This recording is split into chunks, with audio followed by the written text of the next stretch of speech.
সবসময় নাই নেই কথাটা বলবে না, কারণ ভগবান তোমাকে কিছু দিয়েছে, তুমি দেখো সেইটাকে নিয়ে তুমি আনন্দে ফুর্তিতে তুমি সেটাকে নিয়েই থাকো।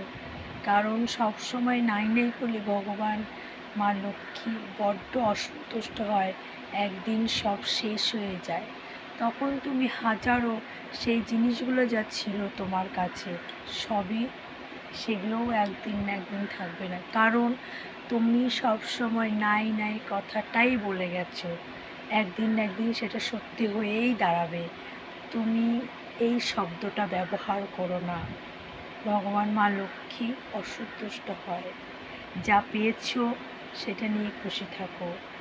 অন্যেরটা দেখে নিজের হিংসা করে কখনো ওই জিনিসটা পাবে। তোমার যেটা পেয়েছো, তোমার সেটা প্রাপ্য ছিল, সেটাই তুমি পেয়েছো।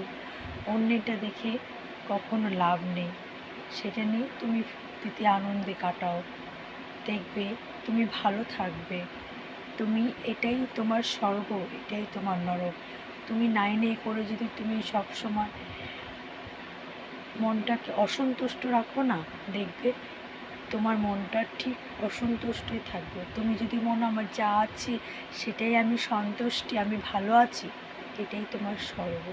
কথাটা শুনতে খারাপ লাগলেও এটাই সত্যি।